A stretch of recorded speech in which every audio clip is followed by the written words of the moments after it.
This episode of Geek's Guide to the Galaxy is made possible thanks to support from listeners like you. So if you enjoyed the show and want it to continue, please support us on Patreon over at patreon.com/geeks or via PayPal over at geeksguideshow.com/crowdfunding. And I want to give a special thank you to Celia Evans and Craig White, who both just signed up this week to support us on Patreon. So big thanks again to everyone who's contributed. We really appreciate it. All right, so now let's get to our show.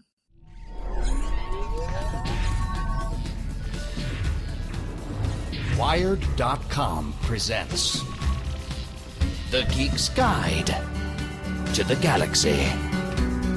And here is your host, David Barr Kirtley. Hello, and welcome to episode 491 of Geek's Guide to the Galaxy. Today on the show, we'll be discussing the new movie Dune, directed by Denis Villeneuve. And this will include spoilers for everything in the movie, so just be aware of that. And we previously discussed the Dune books and movies back in episodes 417 and 432, so definitely check those out if you missed them. And I'm joined by three guests. So first up, we've got Andrea Kail, making her 22nd appearance on the show. She's a graduate of the Odyssey Writers Workshop, and her short fiction appears in the Writers of the Future anthology, Fantasy Magazine, and Lightspeed. She's been a television writer, producer, and script supervisor for shows such as Late Night with Conan O'Brien, The Chew, and WWE's Monday Night Raw and Friday Night SmackDown. And she's currently shopping her reality show, The Night. So Andrea, welcome to the show. Thanks for having me back. The next up, we've got Matthew Kressel, also making his 22nd appearance on the show. He's the author of the novel King of Shards, and his short story Now We Paint Worlds was just published on Tor.com. His second novel, Queen of Static, is available now on his Patreon page over at patreon.com/Matt Kressel. So Matt, welcome to the show. Thanks, Dave. Good to be here. And also joining us today is Rajan Khanna, making his 19th appearance on the show. He's the author of the post-apocalyptic novels Falling Sky, Rising Tide, and Raining Fire, and his short fiction appears in magazines such as Analog, Lightspeed, and Beneath Ceaseless Skies. His articles have appeared on Tor.com and LitReactor.com. So Raj, welcome to the show. Always good to be back. Thanks. Okay, so let's start off with Andrea and have you tell us about your expectations going into Dune. My expectations were very, very high for this. I've been looking forward to this since the announcement that he was making it, especially after how magnificent Blade Runner 2049 was. And honestly, it lived up to every single one of my expectations. It was it's one of those movies I went to see it in IMAX and just sat there transfixed for the whole movie. It was exactly what I was hoping for in a adaptation of this book, one of my favorite books of all time. All right, cool. You got a little ahead of us there. Sorry. That's it. That's all we need to say. That's it. Yeah, we're done. Yeah, exactly. Sorry. Any final no, I'm just kidding. Yeah. So definitely expectations high going into this movie because, as you mentioned, the director, Denis Villeneuve, very, very amazing director with this, like his last couple movies have been Sicario, Arrival, and Blade Runner 2049, like three of the best movies of recent years. Definitely. So yeah, like director seems great. And you mentioned that you've been waiting to see this for a very long time, which is definitely true because this movie was originally supposed to come out in November 20th, 2020. And then they pushed it back to December. Right. Then they pushed it back to December 2021. So we had, the four of us, we all read the book and we discussed the David Lynch 1984 Dune movie and the documentary Jodorowsky's Dune in anticipation that we would be discussing this movie a few months later. And so it's now been like 18 months since we read the book. So I don't know. Hopefully other people remember it better than I do. I'm sort of, some of the details are starting to fade. But yeah, that's some of the stuff. So how about Matt? Expectations going into this movie? My expectations were also very high. So Denis Villeneuve, he's made some of my favorite films in recent memory, obviously Blade Runner 2049, Arrival, Sicario, etc. And so I was just super excited about this. Definitely nervous because obviously prior filmmakers with Dune have had mixed success. And I was concerned about the scope of it because, the thing about Dune, the book, is that there's so much nuance and detail in the plot. And I'm like, how are they going to do this in a film and not stop and just do info dumps? But somehow they made it work. I was just astounded. I thought this was an incredible movie. Like Andrea, I saw it in IMAX. I actually saw it last night. And just my jaw dropped. I'm like, I'm not going to the bathroom. I don't care if my bladder explodes. I'm sitting here the whole time. So yeah, it was good. Yeah, well, I mean, because like I said, we all watched the 1984 movie, which is not good, and it really makes you think that Dune cannot be adapted for film because it has like half the movie is voiceovers to try to explain all the exposition, and it still ends up being pretty much incoherent. Mm-hmm. And so you're kind of left with the impression of like, oh yeah, this is a really hard book to adapt.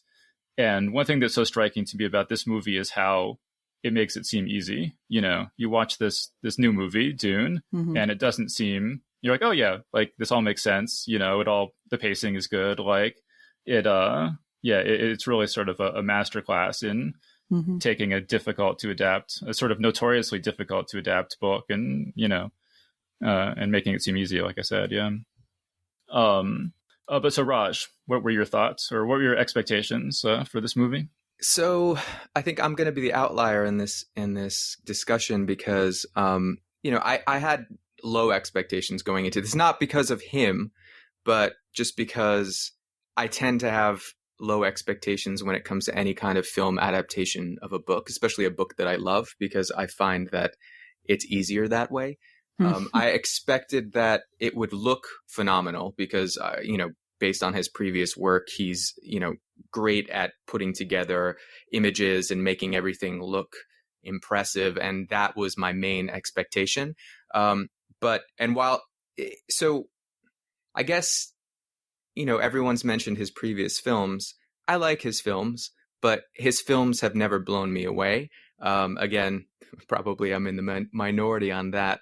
And so, again, I wasn't really sure how this would come about. But I'll also say I'm not the target audience for this film because even though I love Dune as a novel, film adaptations to me are not always or mostly not necessary to me. I mean, because I have a book that I can read and that book has certain things, and a film adaptation for me is always going to be an exercise in like, oh, they changed that, and oh, interesting how they handled this. And sometimes it can be amazing, but I'm not one of the people who is like, oh God, I really hope they remake Dune as a movie and make it really good.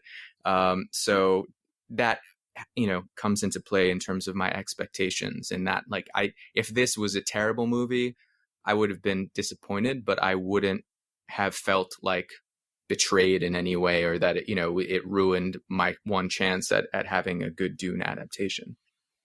Yeah, and I'll say, like, as I mentioned in our previous panels, I only read Dune once. I read it for our panel, so I don't have a huge investment in the movie being any particular thing. Like, it's not like I have like all these childhood memories and it has to live up to that or anything like that. So I'm probably an easier audience for this movie. I guess the other thing I'll say is that there was all this sort of drama with this movie because it was announced at one point that it was going to just be released on HBO Max, the streaming service, and not in theaters because of the pandemic. And the director, Denis Villeneuve, came out and was really, really upset about that because he said that it was not going to make enough money. Because this is, I guess we should explain, covers the first half of the first book. And so it says, at the very beginning in the opening credits, Dune Part 1. Part 1.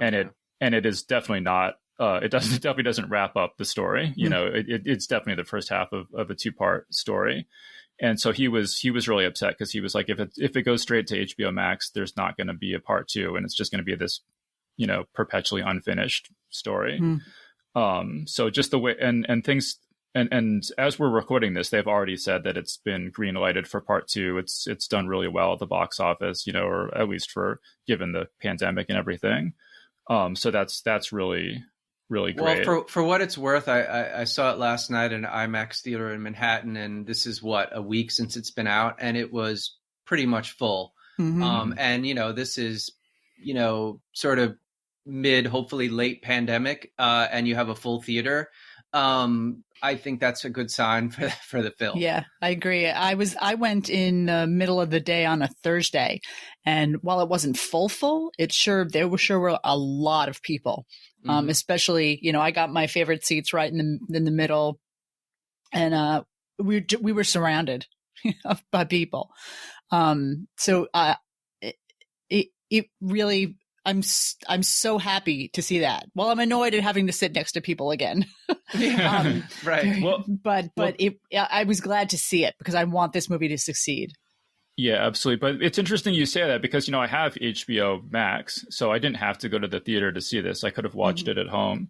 And I really had a very serious debate about whether to just watch it at home because I've just had so many movies completely ruined, just completely ruined by somebody talking behind me or somebody on the fucking phone in front of me or whatever. And so I was like, do I want, and I've waited so long to see this movie. Do I want to have it take the risk of it just being the experience just being completely spoiled if I go to the theater and somebody in the audience ruins the movie for me? But everyone was just like, no, you have to see it in the theater. You have to see it in the theater. And so I, sort of bit the bullet and went and saw it in the theater. And fortunately, nobody talked or anything. That was really good. The bad experience I did have was that we got up to the part where the knife fight at the end between Jamis and Paul is just about to start, and the screen just goes dark. Oh no! and so we're just like, what's going on? And some guy next to me was like, we can just watch it on HBO Max, and just storms out. And so we waited, people go out to tell them and everything. And we waited like 15 minutes. Oh. And then, and a woman comes in and says, we're very sorry. Like all these theaters in this like row have all gone off, whatever. We're trying to get it fixed. Here's like free tickets for another movie. And some guy's like, there's still 30 minutes left to go. And she's like, I know. Like we're getting it fixed, And then we wait like another, 10 minutes or something. So it's been like almost half an hour. We've been sitting there. And then they like start it up, but it's like back to where, Duncan Idaho dies. And so we had to watch all that again, and then you get up to the knife fight and then it's like the movie's over like 5 minutes later, Oh God. So anything I say about the end of the movie, you have to keep in mind that was what my experience was. I'm so sorry. That is just awful.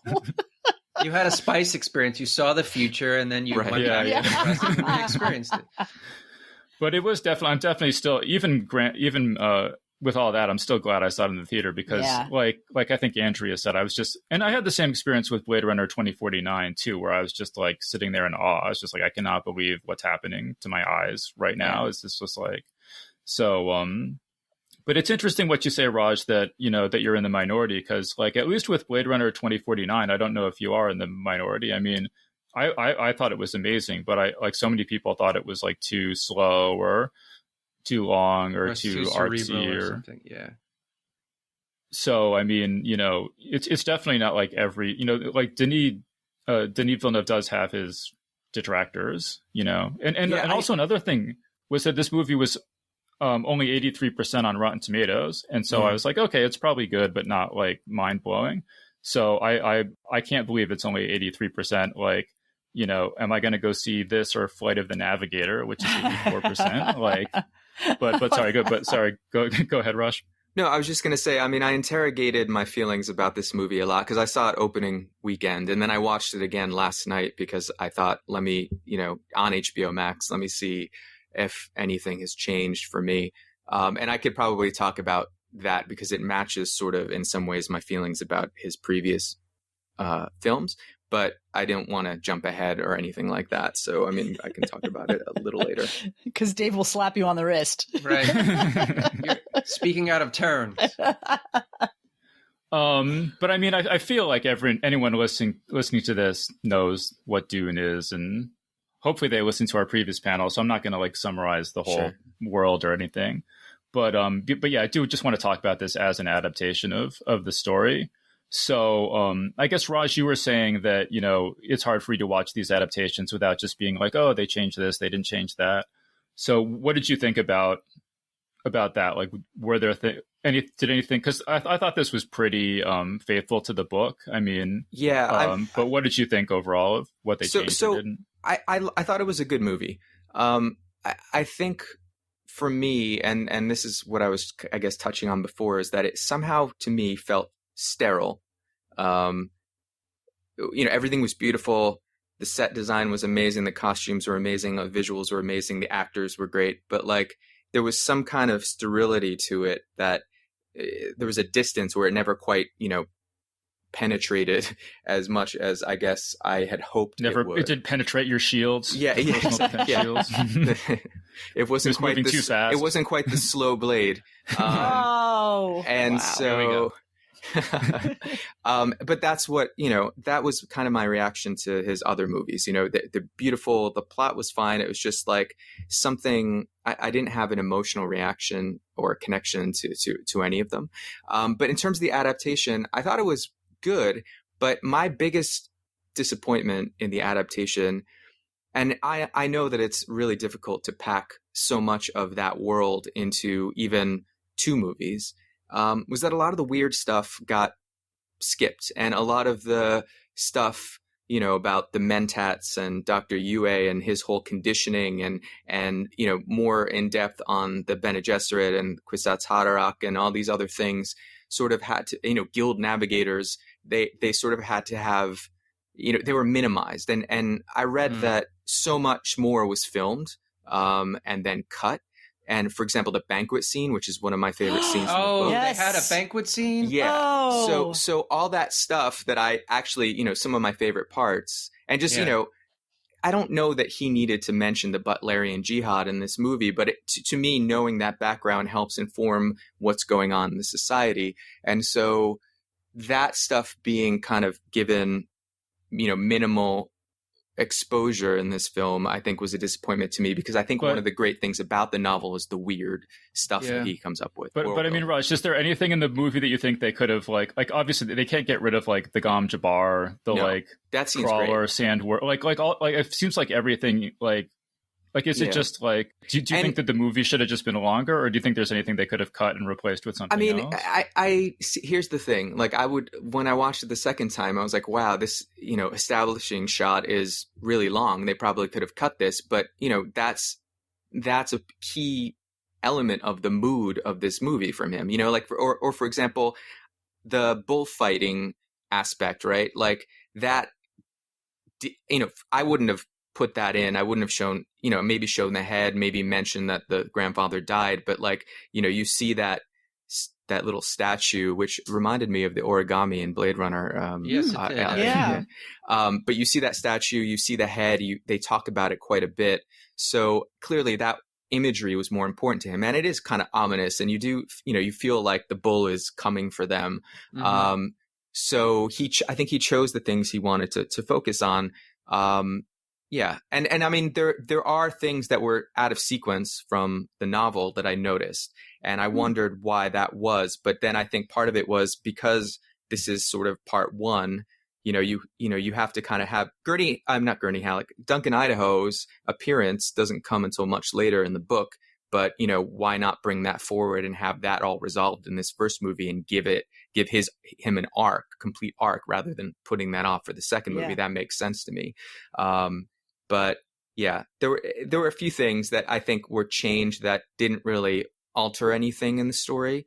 But I think my biggest disappointment was just some of the weirdness got squeezed out. And that, again, that's just me loving the book. So, I mean, to that point,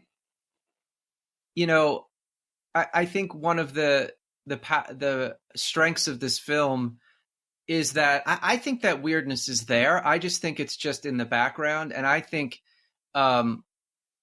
if I came to this with no knowledge whatsoever, it would just get me so interested in finding out more about this world, right? Because you want to know everything. You're like, wait a minute, who are those people in the masks? And who are the Sardaukar in the white suits coming down? And why does the Baron want to take over this world? And we never actually saw the Padishah Emperor. And like, in my mind, it created that sense of awe, that sense of wonder. And, I know all that stuff from having read the books, but, my wife, who hasn't read the book, I asked her, I said, was it hard to follow? And she said, no. She said, I actually followed it pretty closely. She said, but there were, I wondered about certain things that weren't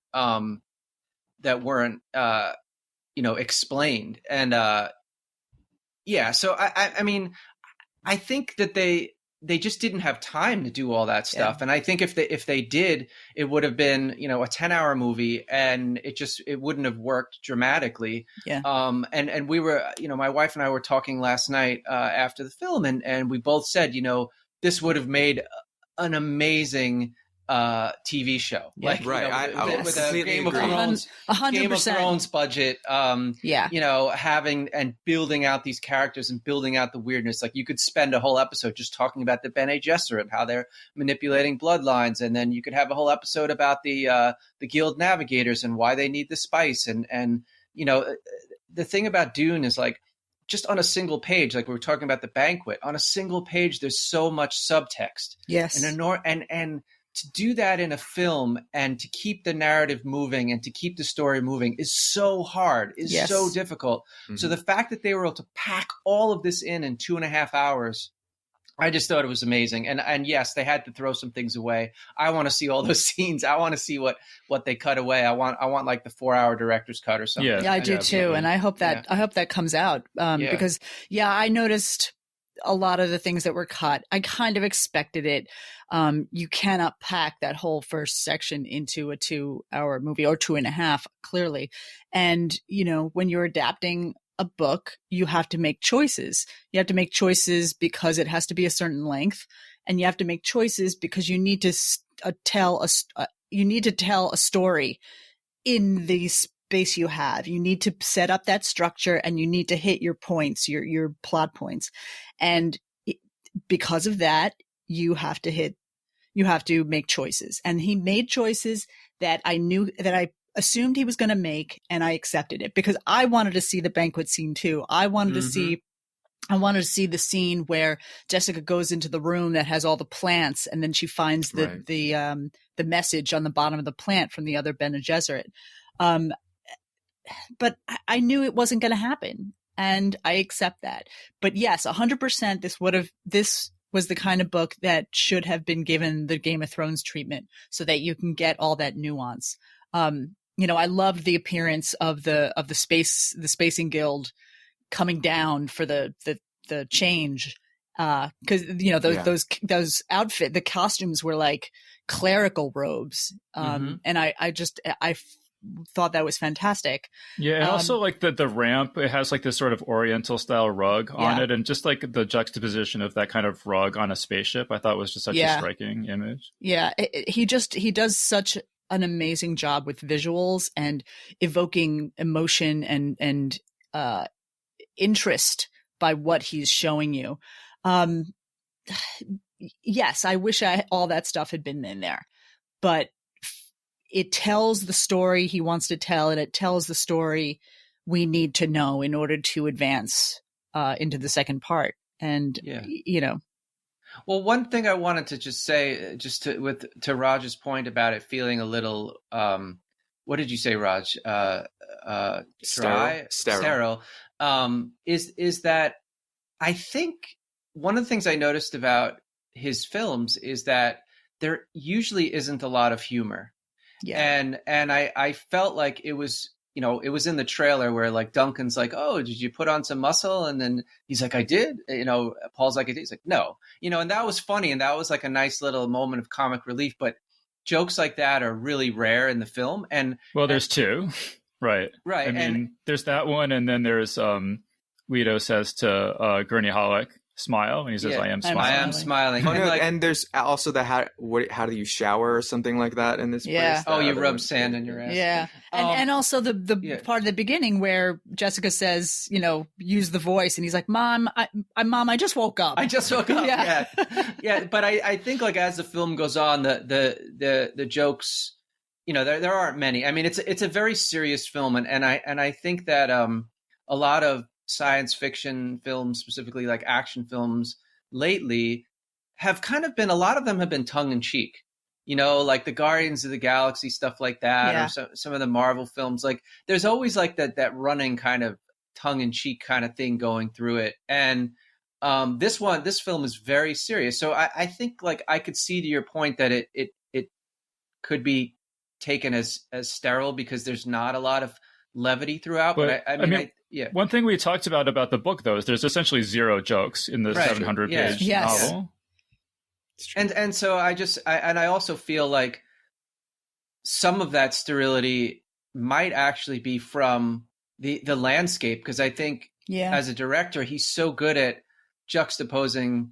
We see Caladan at the beginning, like the constant rain shots, and Paul sticking his hand in the water right before he leaves for the desert planet, and then nothing but just endless sprawling desert, which I thought I had seen, like, oh, just another desert scene, but like somehow they made this desert new and original and just terrifying.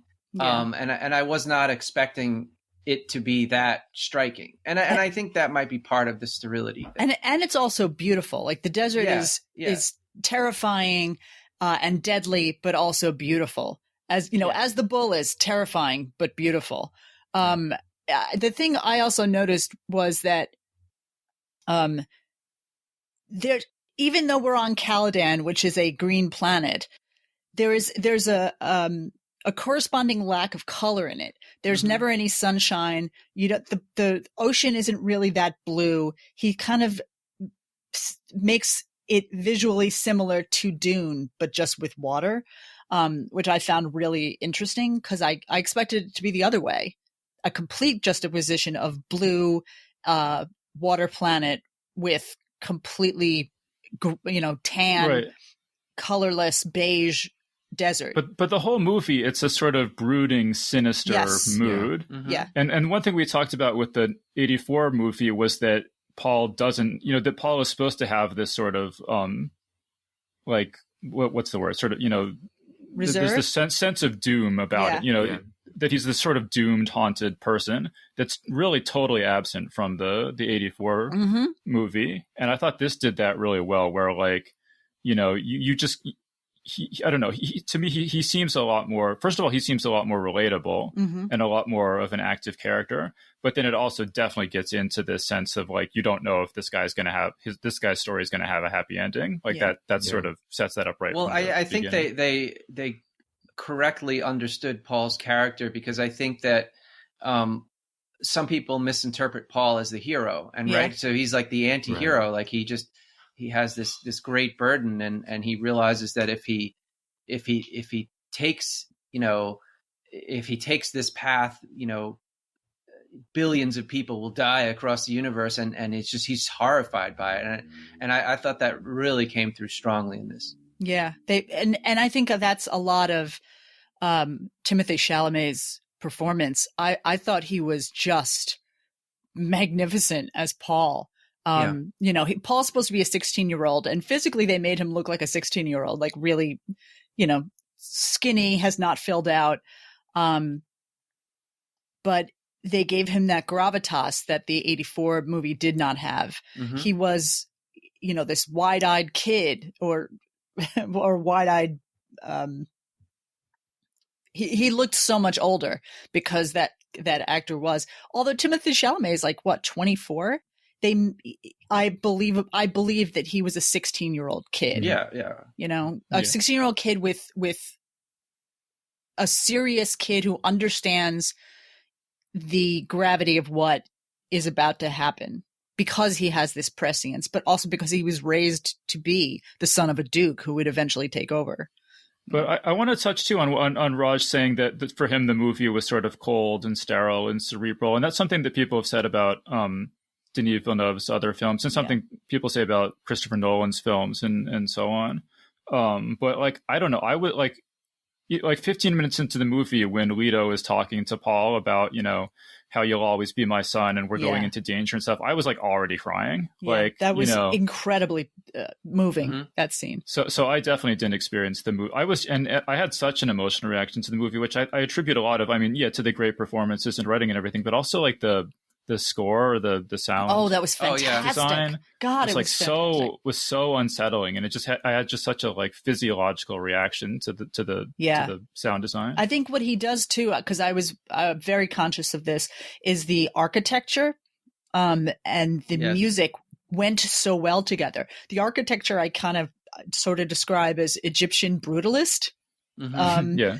And the music also hits this Egyptian brutalist too. There's the sounds of the desert and the ululations of women and the sounds of Eastern music kind of juxtaposed or mixed in together with this spare sounds and what I can say as a brutalist sound to it.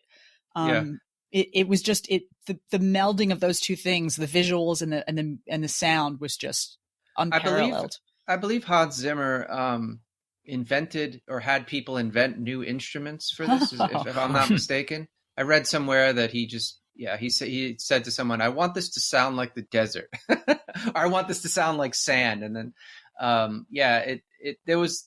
I have to look it up. I wish I had read it right before this, but I read something a few weeks ago that he was, trying to create new sounds and new unsettling sounds, and it was super effective. I think it was so effective that, I knew the music was great, but I was so invested in the story that I wasn't paying super close attention to the music. So I just want to go back now and listen to the music alone without the visuals, just to really take it in. Yeah, I think that's the mark of a good movie, is that you don't know that the music is evoking emotion. Yeah. It just is. Mm-hmm. I watched it. I saw it the other day. I saw it like 3 days ago, and then I again watched it last night just so high because I wanted that experience of just immersing myself in the movie the first time, especially with the IMAX screen. And then last night I watched it too, watching with an analyst's eye. Mm-hmm. And that's when I noticed the music and the architecture. That's when I started seeing those things together. And I think this is one of those movies that requires multiple watching so you can see all the details that go into it. Yeah, but so to me, this is plainly one of the best science fiction movies of recent years. Yeah. And along with Blade Runner 2049, Arrival, Annihilation, Ex Machina, and so and I guess I just like all the sort of movies that are people sometimes describe as overly cerebral or overly dark or somber or whatever. I agree with that. Yeah. I mean, I don't mind cerebral and I don't mind dark at all. I just, and again, I am glad that you had an emotional reaction to this because I think it's a large part due to the way that I approach movies like this. And so, it's probably me more than anything else, and I'm glad that people are enjoying this movie. I'm just curious, Rush, that body of movies I just mentioned, do you think of those as the best science fiction movies of recent years, or is there some other area of science? I think that's pretty. I mean, I'm probably also unable to think of any others at the moment, but I do think that they're good movies. I think this is a good movie, and I'm happy that it can join that canon of really excellent science fiction movies. And honestly, if this brings more people to Dune, I mean, there's been a lot of criticism about the book as a result as well, but I'm all happy for that discussion to take place. I mean, I know a lot of people are like, "Oh, it's an old book. Why are we delving back into this?" But I think it's I'm happy that it's out there. What did you say other than his films? The Alex Garland movies, basically. Oh yeah. I love Ex Machina. I mean, I think that film is amazing, and completely underrated. So I was, because we've been on other episodes we've been talking about 80s music movies, 80s science fiction movies, and there's such a difference tonally. I can't think of serious science fiction movies from the 80s or even really too much from the 90s. Even Dune, which is a serious book remade in 84, is for lack of a better word, goofy. And all of those science fiction movies, it's like, I think the mindset has changed from science fiction is something for children to this is an adult movie. Well, I mean, like some of the good movies, like Terminator or Alien, or I guess that's maybe. I mean, Blade Runner, 70s. the original, is certainly. Yes, that is the. Yes, you're right. That's the It's only an one I exception. can. Exactly, it's an exception. Well, I think, I mean, I think what happened is, and this is just my personal theory, is that after 9/11, it kind of changed the tone of a lot of television in general. And I think the big one was the Battlestar Galactica reboot. Mm-hmm. And that one was like grimdark science fiction. Yeah. And I think from then on, you see a lot of science fiction that is A, adult themed, and B, really dark. Yeah. You don't, before that, like you said, like science fiction, a lot of it just had this sort of goofy kind of tongue in cheek, fun adventure. And not a lot of it had like serious adult themes that I can think of off the top of my head. Maybe there are exceptions. I agree with that. That is very, very true. Is that I think, as a entertainment consuming culture, after 9/11, we experienced a certain progeria in our expectations of the future. It went from being positive and having good expectations of the future to a darkness that we never experienced before, and that is reflected in media, in movies and books and that sort of thing. So yeah, I agree with that 100%. I guess does anyone besides Raj have criticisms of this new Dune movie? Yes, I do. Even though I loved it, I do have some criticisms. A few, yeah. So Andrea, what are your? Mine basically are some of the performances, which I was really surprised about. And these are very small things, and they were only like 3 points that I was like, I don't believe that.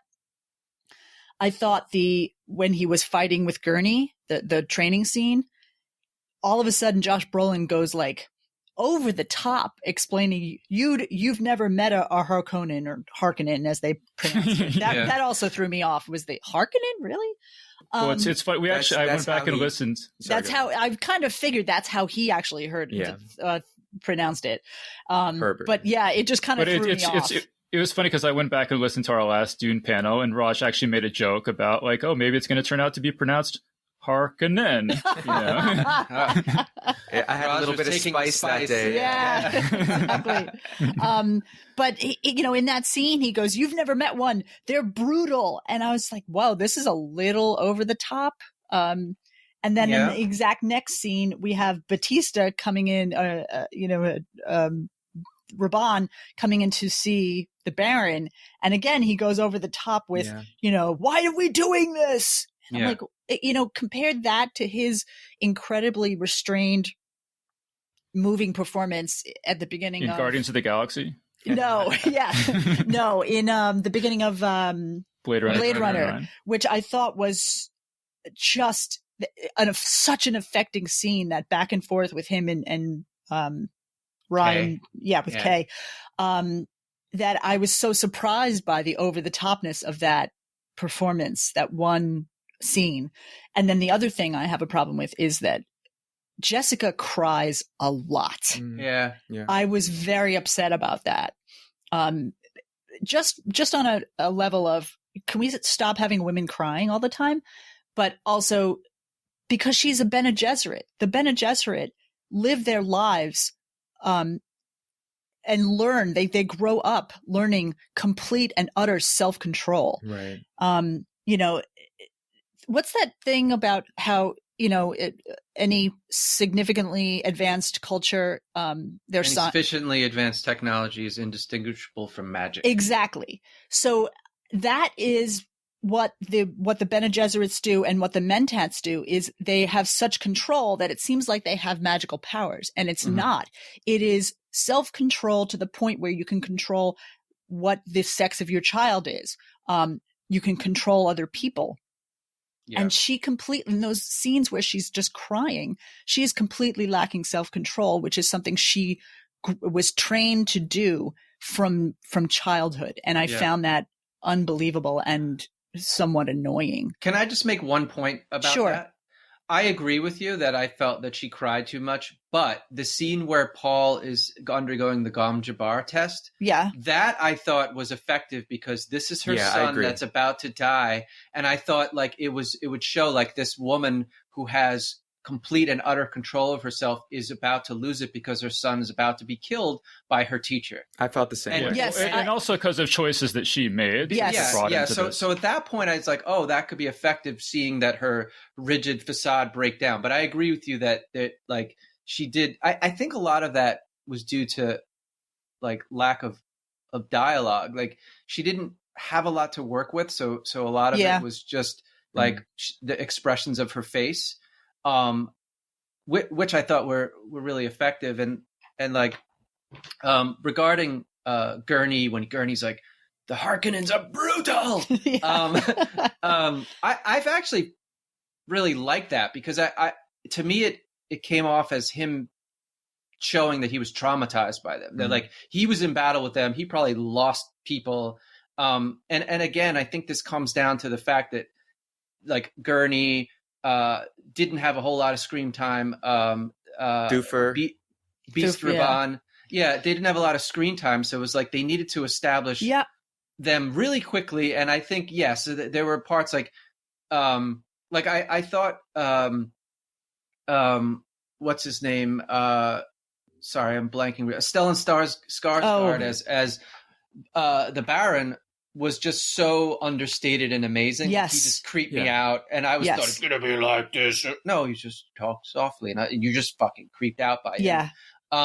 So I was like, that was a great understated performance. But yeah, like Dave Bautista, I mean, I think if he just stood there and spoke those lines, it would be less effective. And they didn't, again, it was like decisions that they had to make because of time crunches. I agree, but but I thought at least bring it down from 11. You know, it was just a little a tick above what it should have been to me in that, and it brought me out of the story a bit.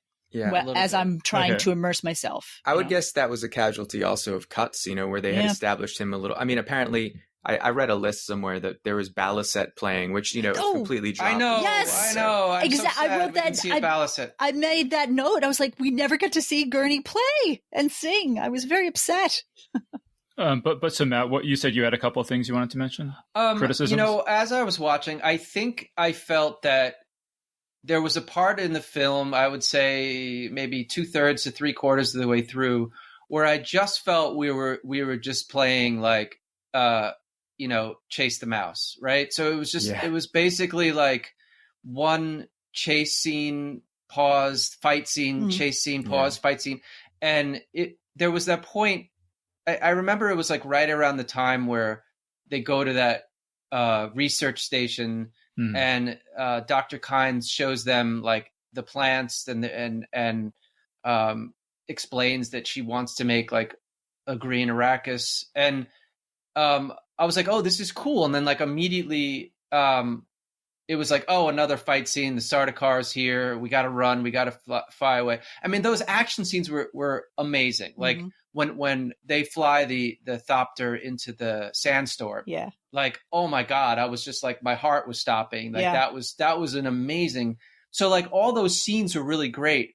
But I felt that there was a moment where I was like a little bit less invested in it because it just went on for so long. And I think I just wanted in those moments, just a beat of a little bit more story. Like, I think they could have done a little bit more explaining what Liet Kynes wanted, like what she was trying to do. And I understand like a lot of that's coming and later on, but it just felt like, It just felt like there was a lot of action scenes, but those action scenes were amazing, and I just want to say these were the best lasers I've ever seen in any science fiction movie ever. They felt like real lasers, not like Star Wars bolts of light. Like they were just like, holy shit, that's how a real laser would work. Actually, I have a question about that, because I thought in the book it was established that they basically don't use lasers because if you hit somebody's shield with a laser, it causes It's a nuclear explosion. Yeah. And it seems like when Duncan was flying the Thopter that he got hit, that the craft was shielded and he got hit by a laser and it just kind of like, I think knocked him off course. Ignored that. Yeah. I also don't know how the shields are, as far as I was aware, they block most blows, but if you can go slow enough, it can go through the shield. And then at one point in time, like Duncan's just like stabbing people left and right. And I was like, I guess he knows some secret to getting through somebody's shield. I felt like that was a little inconsistent, but whatever. Well, I think they tried to, when they're fighting and you see the blue sparks, that means it's not going in; it's just hitting them. Right. But then you see a lot of red in there, and that's a good visual cue for how it works.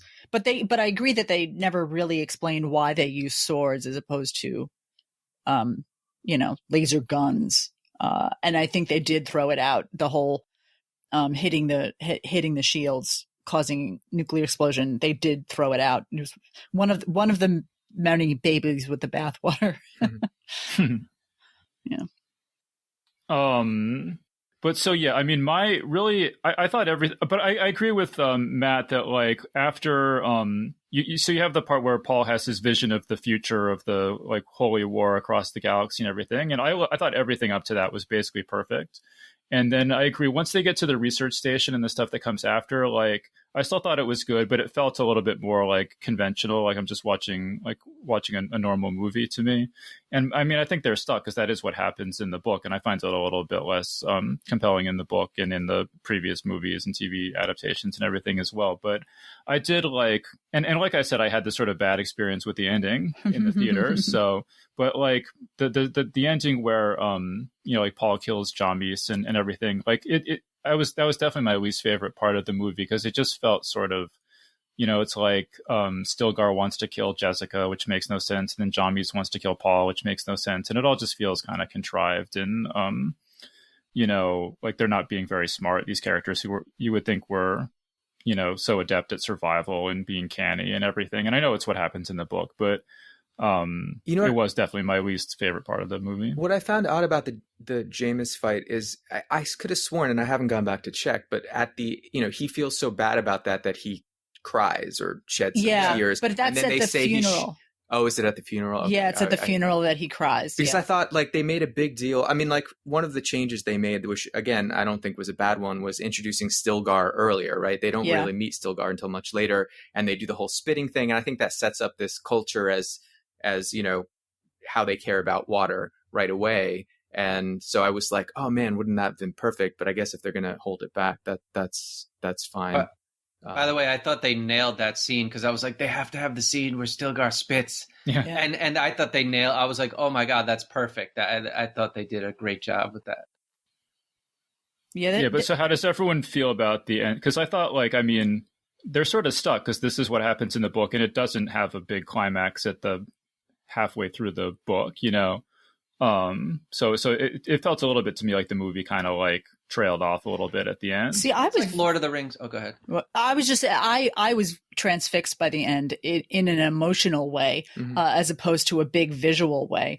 In that he has these visions of Jamis, talking about teaching him the way of the desert and of the Fremen, and it turns out that it's Jamis is teaching him how to be a Fremen and how to live in the desert by how cruel it is, and it teaches Paul to be cruel. And I thought, for me emotionally, that was very satisfying. Yeah. I liked the ending. I thought that scene in the tent where Paul sees exactly what he will be and lashes out at his mother, and then 2 minutes later he falls into her arms and they cry together because Leto's dead. I thought that was an incredibly affecting scene. No, that's my favorite part of the book, and that was my favorite part of this movie. I'm talking about the stuff that happens after that. I was a little less. Yeah, I liked it. I agree with Matt about the whole chasing. And I mean, I had to go to the bathroom when I was in the theater. And as soon as they were like in the ornithopter chase, I was like, I can go now. And it was fine. I didn't really, the only thing I missed was what happened to Liette, which I found out last night, which I knew anyway. I think after that sequence, though, the fight didn't bother me. And when Paul makes his choice, like Jessica's still at that point, like, get us off world so we can be safe. And he's like, our path lies in the desert. I thought that was a good place to kind of end it, because the next part is all him being, a Fremen or whatever happens there. And I will say, I really love, you see Liette Kynes with the two hooks, and then she gets killed. And then at the end, you see a Fremen on a sandworm. Worm, and I really like the way that they did that, because it gives you that hint of like, oh man, look, there's a whole other world coming at you after this. And this is just a taste of it, which I really did appreciate. Yeah. All right. So in terms of like other changes that they made, like the changes that they made from the book that kind of jumped out at me. So the part at the beginning where Paul tells Duncan, I saw you dead. That's not in the, is that in the book? Because I don't remember that at all. Here's, you know what? That's not in the book, but I think it really gives, I think you said this, Matt, it gives Duncan an arc that is really affecting, because you see that the friendship between them, you see Paul's distress that he has seen Duncan dead. And then that gives his sacrifice scene, his death scene, so much meaning. When he salutes him with the sword and then closes the door, and you know what's going to happen, it breaks your heart. It broke my heart a little bit. Yeah. I thought it was great. I thought it was a really good change, but I'm just noting that it's a change from the book. I mean, I think the sign of a really good story is that you know what's going to happen, but you'll go with them anyway, because it's a thrill getting there. And I think that, this film does that incredibly.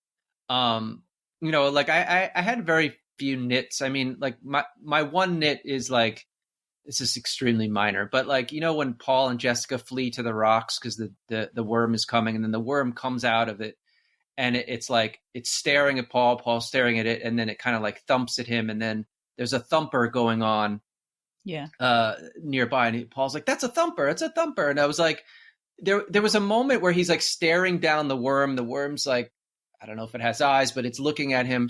And I just thought like there was this kind of reverence of the worm that I don't think Paul would have spoken. I think he would have just stared at it like, oh my God, like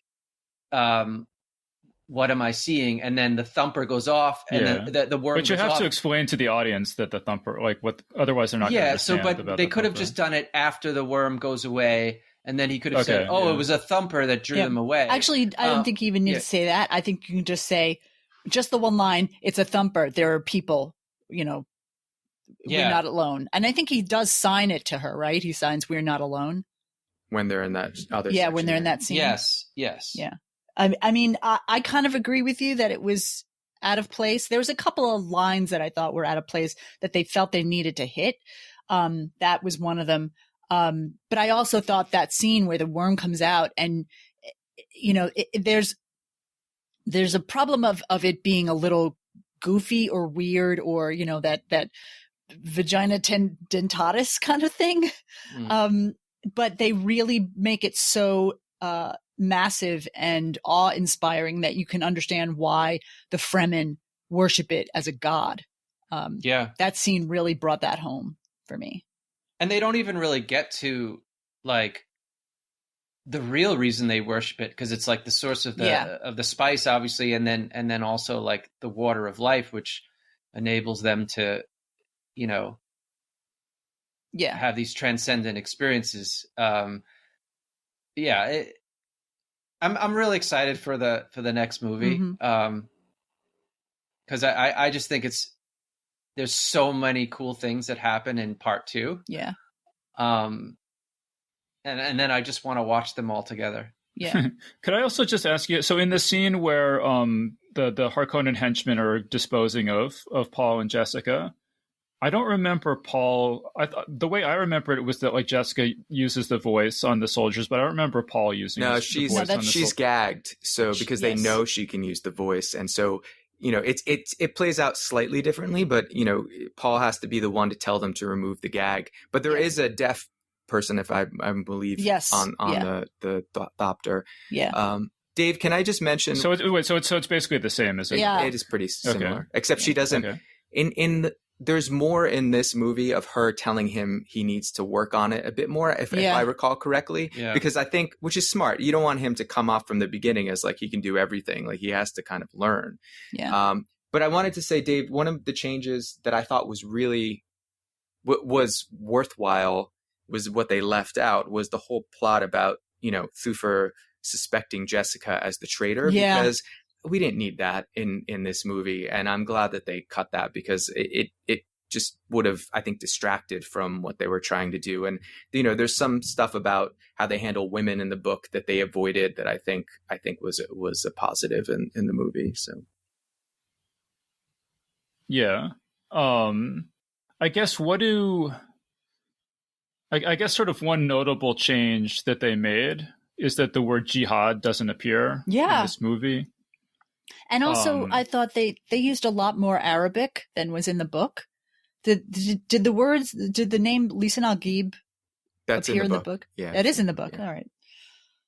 So I have a question. When the Fremen are speaking to each other in their own language, is that Arabic or is it a made up language? Because I don't speak Arabic. I don't. Yeah, I don't either, but it certainly sounded like it. The subtitles said it was it Chakba or something? Their language from the battle book. So I don't language, know what that's based on. Yeah. Yeah, because like, wasn't there a point too where Dr. Yue is speaking to... He's speaking Mandarin, I believe. Yeah. Mandarin, Yes. right, to Paul. And so it just made me wonder if maybe the Fremen were speaking Arabic. I wasn't sure if that was... But by the way, I don't know if you guys experienced this, but even at home, there are certain segments where, to me, the dialogue was garbled. Like, when Jessica's saying the litany against fear in the beginning, I was like, this is one of the most recognizable segments from Dune, and it was very hard to understand what she was saying. And then in the tent, what Paul was saying, like, I had to turn on the subtitles last night just to see exactly what he was saying, because it felt a little garbled to me. And that stuff, it's probably technical stuff or whatever, but I was like, oh man, I wanted to hear that a lot more clearly, especially when he's talking about them having the crusade and his father's name and his name and rivers of blood or whatever he says. I think that has a lot to do with the score. So I think that the Hans Zimmer is, very bass heavy, and probably that, depending on your sound system, you might have to adjust the EQ to get the ranges correct. In the theater, I don't think I had a problem, although I did feel that when Jessica was reciting the litany against fear, she was kind of sub-vocalizing it a little bit. I wanted it to be like, Yeah. Well, in both those scenes, they're kind of freaking out. Killer. Like, Right. So they're not, like delivering it in a like actor kind of, or in a like stage actor kind of way. It's like a emotionally overwrought kind of way. And I mean, this is also a function of me knowing what he's saying already, because I know what he feels in that scene and I know what he's saying. So yeah, it was a little too quiet and a little garbled, but I think for them, they felt the performance was more important than the information being given to the audience, I just want to also say, and is it Zendaya or Zendaya? Zendaya. I want to say Zendaya's performance, like obviously she's only in it for like a couple seconds, but when Shani's looking at Paul for the first time, and then she kind of sees him and she's like extremely skeptical of him, and then she sees him, best Jamis. Yeah. And then she looks at him again, like, oh my God, I completely underestimated you. Like, I thought that performance was amazing. Like, she didn't really even say anything. It was just like her expression. And I'm really excited to see her as like a fully fleshed out character in the next Yeah. one, because I was like, wow, like she just expressed so much with just her body language. It was kind of astounding. I thought it was an interesting choice to have her voiceover introduce at the beginning what was going on, as opposed to Irulan. You know, because I mean, and this is what another thing that was sacrificed from the book is that it's all, it starts out with excerpts it's like from told in retrospect. It's from Irulan's perspective. It's Irulan's, you know, talking about it. It's her record of what happened. Yeah. Which, you know what, I can understand why they jettisoned that. That's fine. That's the only real appearance of Irulan in the book. Other than they also left out the Emperor completely. Yes. In this. Yep. And you know, afterwards my wife said, "Oh, I thought the Baron was the Emperor." I said, No. I said the Emperor was left out. You know, I went to see this with my girlfriend who had no prior exposure to Dune whatsoever, and she was also confused about whether the Baron was the Emperor or not. So, well, I could see if you have. I agree, and I was the scene where you see the Bene Gesserit or Helen, you know, Mother Helen Gaim talking about how they're getting the Emperor is in on what's going on. The only people present in that are her, the Baron, and Peter de Vries. There should have been somebody from the Space Guild there. There should have been the Emperor there, just so we can really understand that this is a conspiracy. That they made, and I trust the director to have a reason for that. Yeah, It might it was just a be conspicuous absence. Simplicity. I mean, like in the books, you know, simplicity. they go to a place of showing how the Sardaukar are hidden under Harkonnen livery, basically, so that they sneak them in. And this one, they're just there. I think it's because, and they even cover it by saying, you know, no one's going to know they were even there because they're just going to find dead Atreides everywhere. And I think that makes sense. Just so visually, you can see in the film, like, oh, these are the badass Sardaukar coming in and, like, you know, dropping down on anti-grav things, which I thought was really cool because we see that with the Baron and then, like, killing people. And their language, whatever they were speaking in that one scene, like, I love that. I wish there was more of that. That reminded me of the Lynch thing where they're, you know, the guild guy is talking through that, like, translator. And also the thing where the Sardaukar are getting their, like, sacraments. And they're walking through and, like, you know, putting the blood on their forehead, and then, like, the voice of the guy in the background was just, like, that was just so fucking creepy. And you see, like, cool. The rows of people who are, like, crucified. They were just using crucified blood, and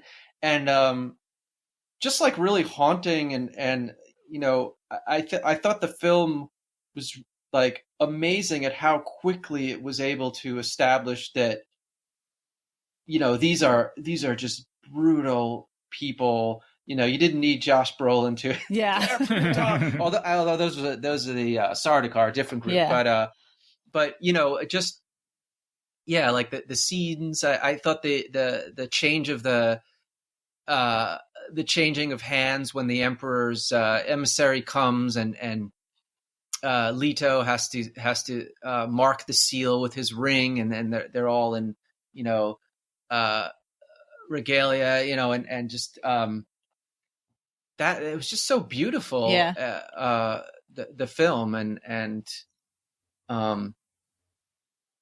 it's quite amazing. I thought Go ahead. Sorry. No, I was going to say, I thought the ring thing, I mean, that is, you know, I feel like that scene, which isn't, I don't think, in the book, is just sets up this world very well. And him using the ring, because that ring later comes to Paul. And in the book, it's just like, oh, it's just ducal signet ring.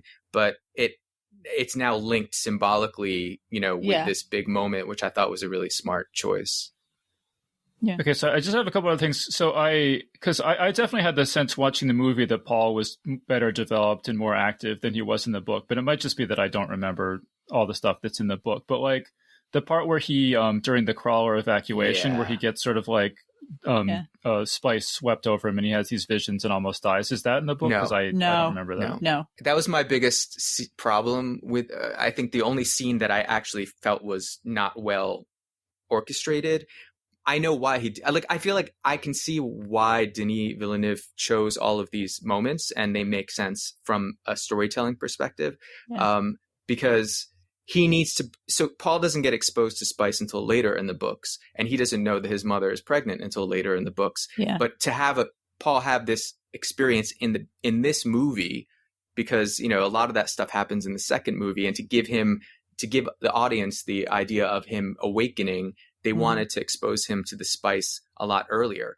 But my issue there is that, one, it makes him look stupid by just wandering out and then collapsing. And two, there's no way that after every other thing in the film where they're telling him, that he's the future and he's surrounded by guards and whatever, that they would just let him run off and just stay out there without at least having, Gurney Halleck next to him the whole time. I think they wouldn't have even sent him out at all. But they needed to have that moment. No, didn't his father tell him to stay in the back of the thopter? Yeah, and he went out, but and he went out on his own. He did it because he wanted to, but I understand. But I agree with Raj that he did. They frequently do this because they need to have a character do something in order. It was an act serving the story as opposed to what would really happen. It was a very stupid thing to do, and a 16-year-old will do stupid shit. But the fact that he didn't have somebody with him at all times in this incredibly dangerous situation does not ring true. Yeah. I mean, the other thing, though, is that I saw that moment as being extremely chaotic, and everybody was sort of like, improvising at the last second, and maybe had lost track of Paul. And then I think Paul became so kind of, mesmerized by, the spice. Like he suddenly, for the first time, was like really around a lot of spice and started to hallucinate. So I could kind of see him wandering off and then losing track of him. And his father does scold him later for that. But yeah, I mean, in real life, he probably would have a full-time guard or something. But and then it leads to Dr. Yue basically explaining to us, spice has psychoactive properties, and we know Paul's been having dreams, so it sets off that whole thing. Yeah. He's like, it wasn't an allergic reaction. Yeah. It kind of makes sense to me, because you need another scene with Dr. Yue, because he needs to be set up that he exists. I wish that they would have just at least had him talk to Jessica at least once about his wife and what her Bene Gesserit background was, and just to set up his betrayal, because his betrayal comes out of nowhere. Yes, I agree. And he explains it a little bit, but I feel like it doesn't hurt as much as it does in the story, because you sort of understand how, everyone in the book and in this whole story is manipulated, and so he's one of the people stuck in these manipulations. And they don't explain that the doctors have imperial conditioning, right? Exactly. That's why they trust him 100%, because he's supposed to be conditioned not to betray who he's serving. And that doesn't come across either. And the only thing that made him betray was betray him was the love he had for his wife. And that was a really powerful motivator. And it just came really kind of late, and I'll get my wife back. And of course you're not going to get your wife back. It just seemed obvious at that moment, and it just made him seem really stupid. Yes. But I felt that about the book too. Did you honestly think they were going to?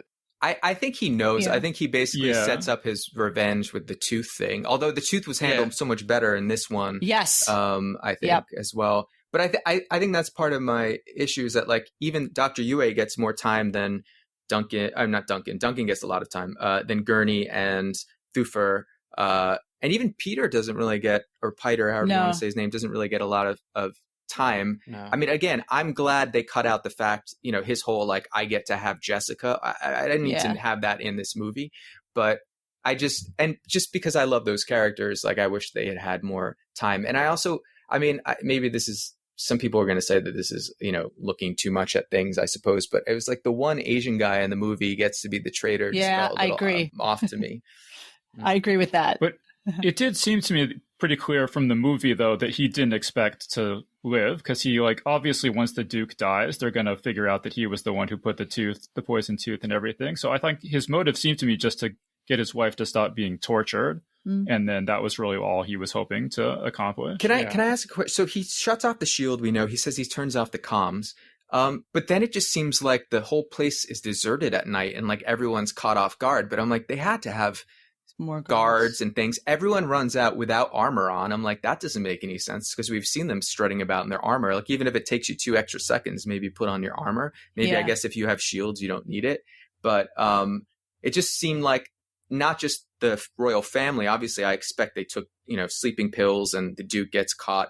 But like, none of the other troops seem to be at their stations, and they are all caught off guard, which seemed odd. Like, I will say this: there's and again, these are nitpicks. I don't really think it hurts the movie overall, but there are a lot of places in the film where I feel like they keep telling us these things, and then when they show us what happens, it's not those things that they keep telling us are like, you can't last very long out in the heat of the desert without coverings, and then they're walking around without still suits on, and they're fine, literally in pajamas. Yeah. And so I feel like there's a few moments like that where it's like, again, trying to pack a lot of information to a small thing. And I'm glad that they talk about the desert a lot, because I felt like that's lost in some of the other adaptations. But yeah, just little things like that. Yeah. I guess in the book, didn't Yue leave them still suits? Not just I believe so. Yeah.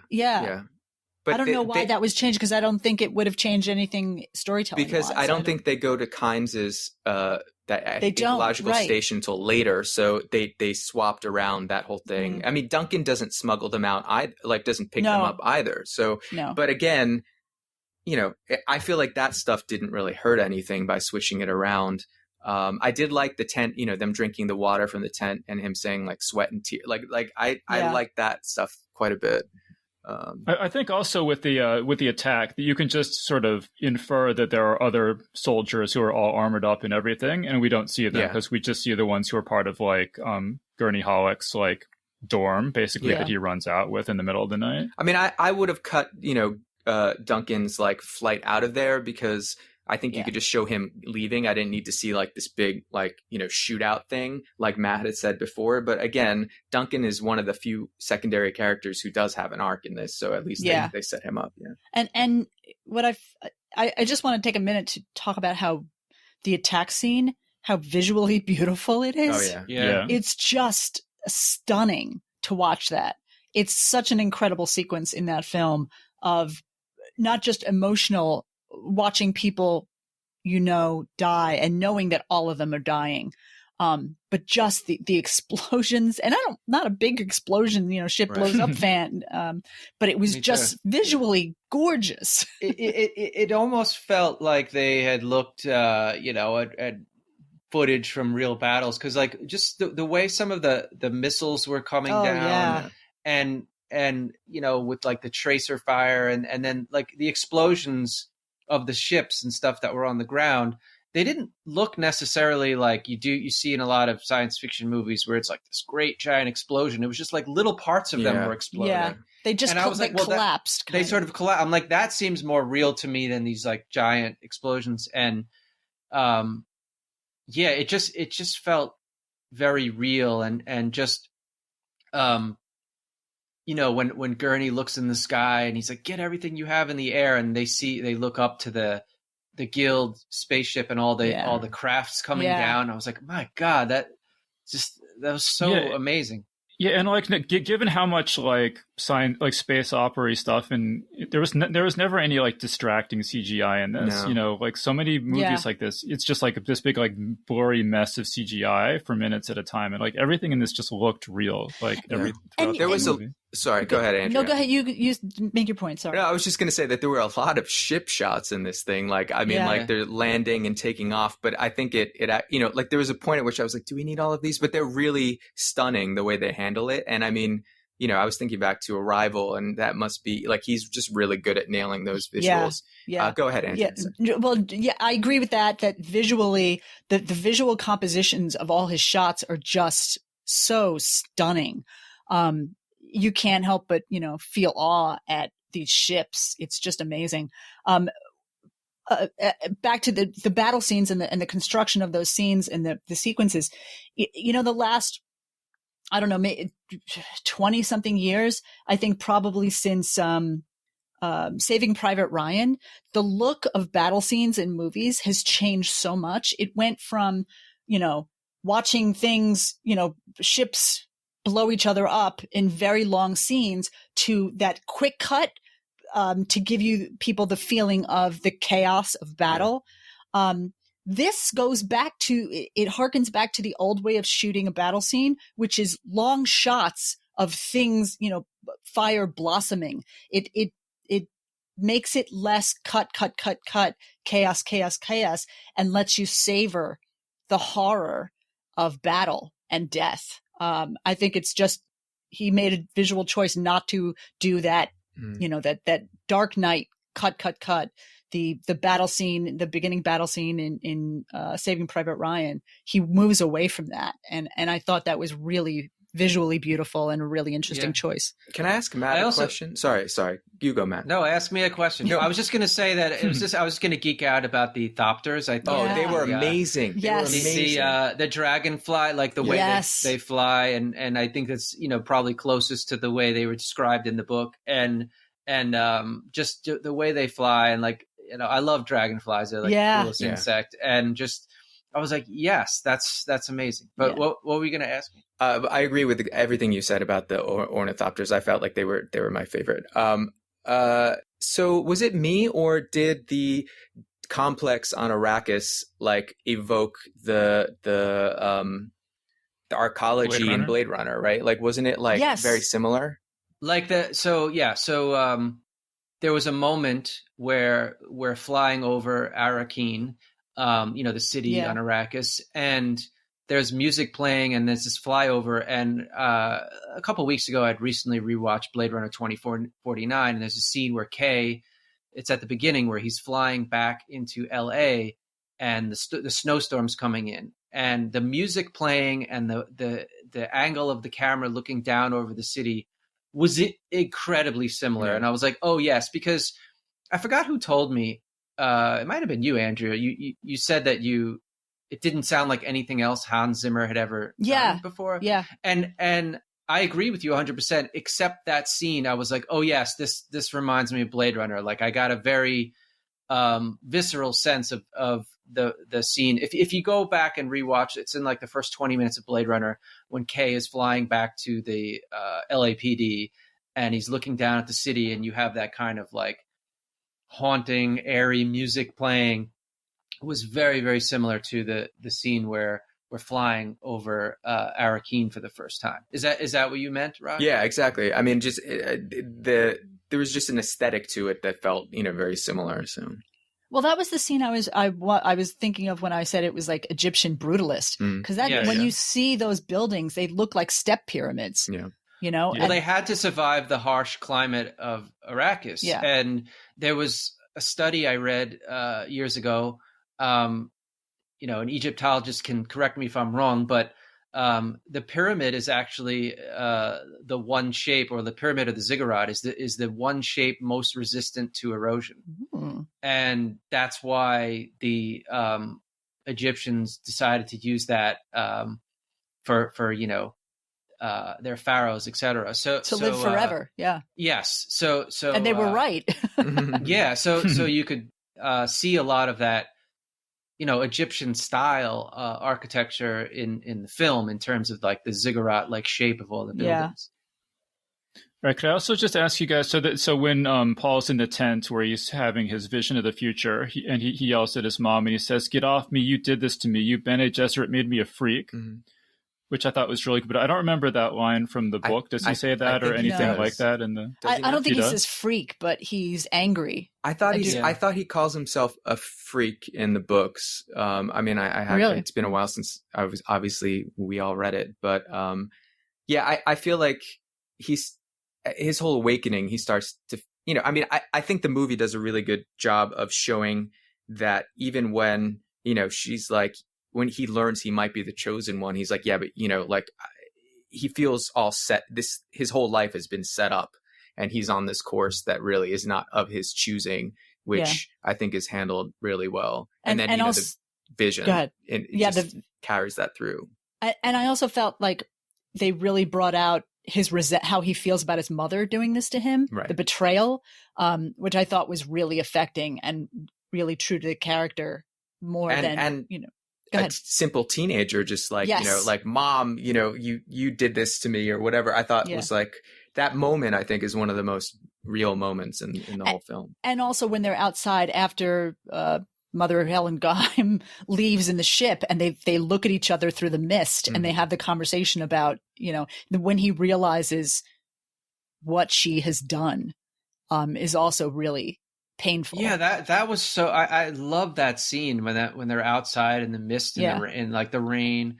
And I also want to say, like, they had the what did they call them in the book? The glow globes, the lights that followed them around. Those are cool. Yeah, that's cool.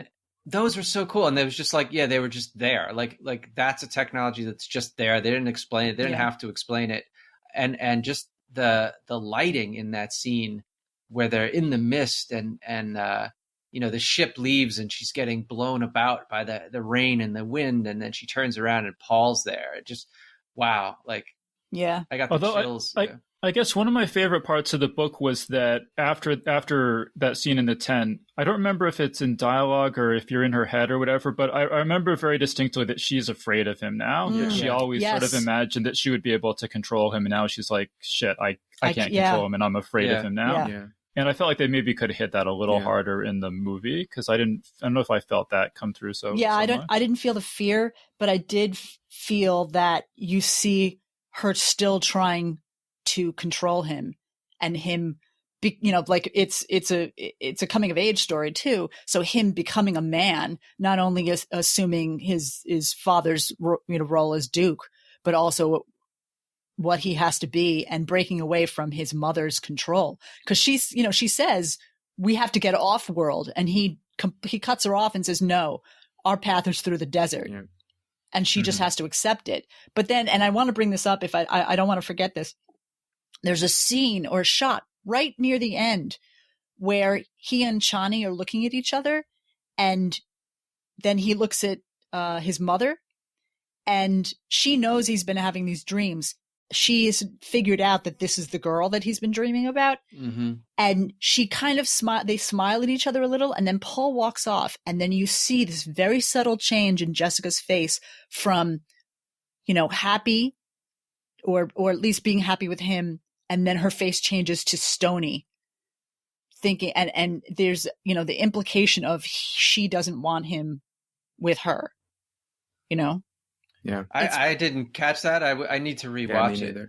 It's very subtle. It's very subtle. There's another moment, when they finally get on the rocks and they're like, okay, I guess now we can put on the still suits, where she gives him a strange look. Yes. And we, I saw it with my partner, Elizabeth, and she was like unsure what that meant. And at first I was too, but watching it again last night, it's really interestingly like aligned with the fact that they're about to change in front of one another. And obviously she's his mother, I'm sure, and in this culture, I don't think maybe them being naked in front of one another is a big deal.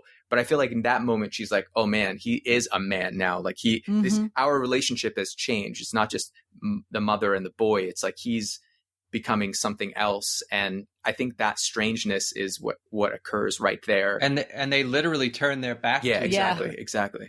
Yeah. And also that scene where he takes his shirt off and you see him look like a skinny boy. Yeah. And it's also this kind of, he's not that anymore. He is going to be something else that I can't be a part of or control. And I think she realizes it there. I think that's really interesting. I didn't really catch that on first viewing, but yeah. I think this is definitely a movie you want to watch multiple times, because there are some of these subtleties to the performances. All right, cool. So we're running a little short on time. So last time I said that I thought that the Bene Gesserit TV show had been axed, but it sounds like it's still going on. John Spates, who was one of the screenwriters on this movie, had been the showrunner, and he's left, it sounds like, but then they have a new showrunner, but it sounds like it's still moving ahead. just a few days ago, someone did an interview with Rebecca Ferguson. Yeah. Is that her name? Yeah. And she said, like, hey, if they just to let you know, I don't have any work lined up for next fall. So if they're looking for me in the Bene Gesserit TV show, just drop in a hint there. Is it supposed I don't know. Is it supposed to be in the same time period? It's a prequel. Right, that's what I thought. I guess as a child, I don't know. I mean, depending on how if it were only set like 10 years or something, or 20 years before the movie, she could still play the same character, I guess. But yeah, so I just want to correct the record if anyone like lost all hope, because I said it was done. That's latest info seems to be that it's actually that's cool. Really cool. Yeah. Like I always felt that, and I believe that there's stories about them in the Kevin J. Anderson, Brian Herbert books, but I haven't read them. But I always felt that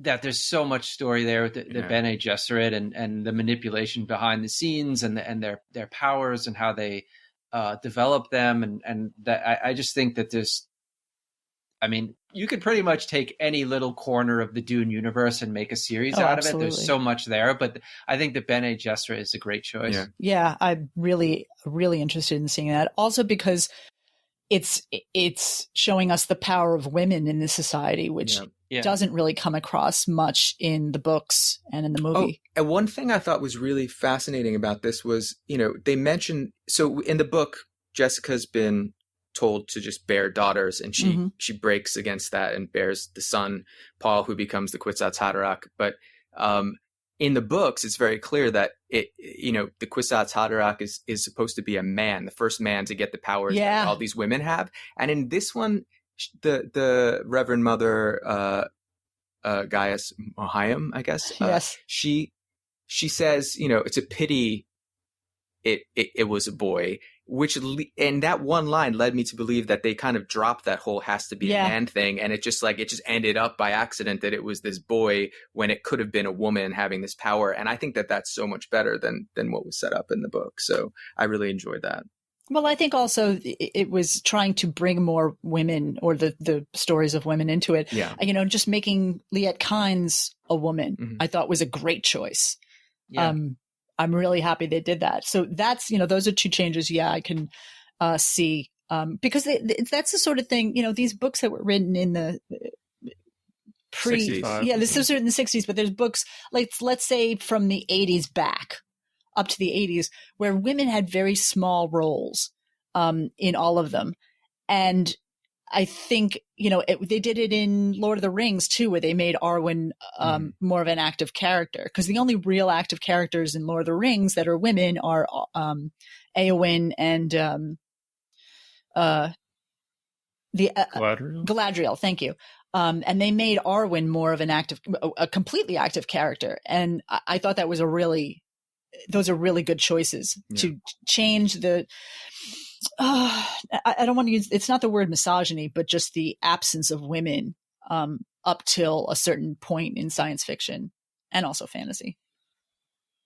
I also just want to say, speaking of Kevin J. Anderson, that, I think he was involved in this movie. Actually, I was going to bring this up. I always read the credits. He is credited as a special consultant in the credits. Okay. Yeah.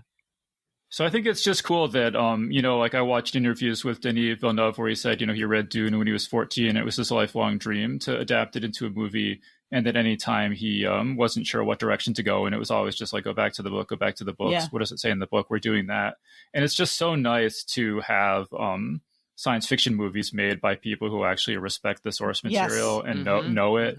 In contrast to like going back to the 80s or whatever, where so often they would take a book and the director would just be like, oh, I have so many better ideas than this stupid book. And they would change everything. And, it's just nice to have like books make it to the screen in a respectful, mostly, faithful kind of way. And it's about fans, lovers of the books and lovers of the stories making it, which makes a real true story, as opposed to just some rando making a goofball movie. Yeah. All right, but we're pretty much out of time, so let's start getting into some final thoughts here. So, Raj, final thoughts on on this movie? Yeah, I mean, I'm glad it exists, and I'm glad it's bringing attention to the books. And I wasn't sure I would go back to it. I've seen it twice now. I probably will go back to it again and watch it. And I'm looking forward to seeing what happens with part 2, although it'll probably be a little while before that happens. Yeah. So, and I could probably give you a list of nits, but I'm really, I will say this, I'm not interested in raining on the parade of this movie. I am really glad that it's out there, and I'm glad that you guys enjoyed it. And so yeah, thanks for letting me talk about it some more. Matt, final thoughts. I loved it. Every moment of it. I thought this was amazing. This was the Dune film that I've wanted for so long. I was totally enthralled from start to finish. I'm super excited to see these cutscenes. Yeah, that we talked about. I didn't know that the banquet scene existed, so that would be cool because that's one of my favorite scenes in that. Yes, in that me book. too.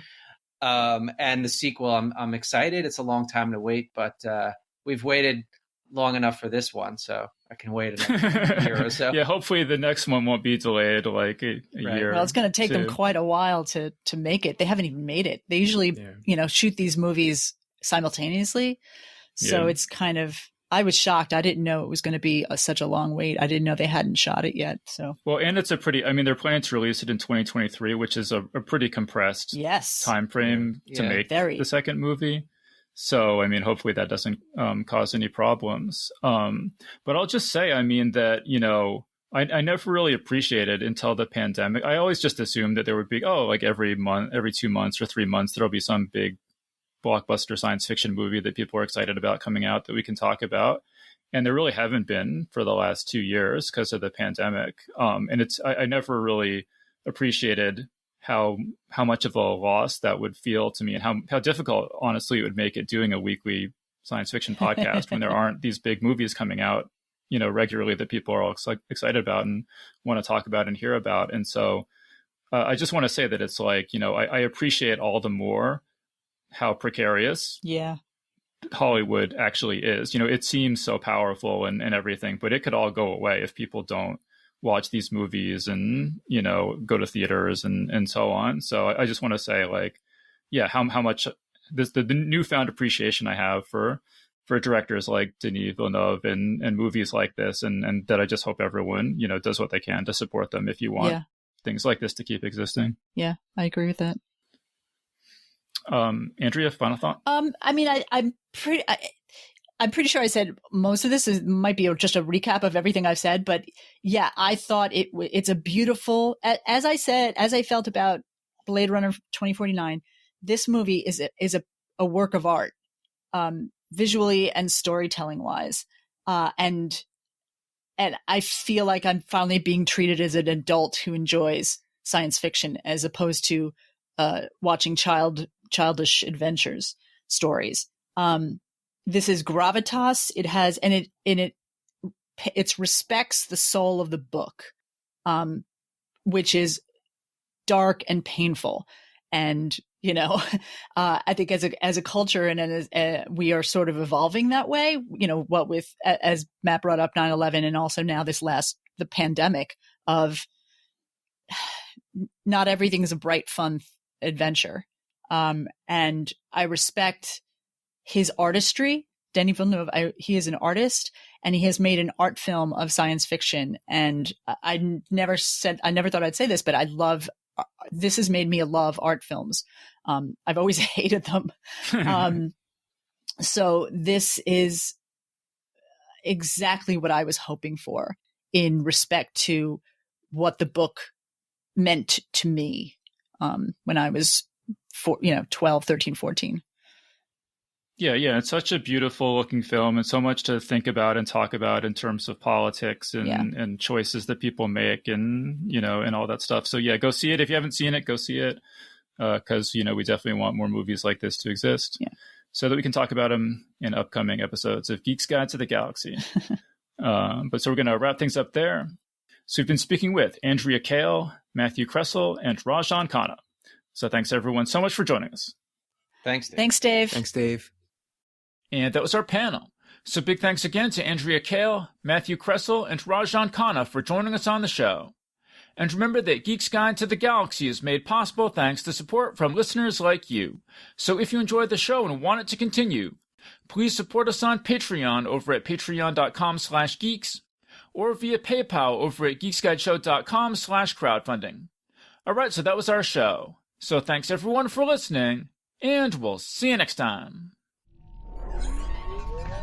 The Geek's Guide to the Galaxy is a production of Wired.com. For more information about the show, visit geeksguideshow.com. To learn more about your host, visit davidbarrkirtley.com. Music and voiceover produced by yours truly, Jack Kincaid. If you enjoyed this program, tell your friends. If you didn't enjoy it, tell no one. Thank you for listening.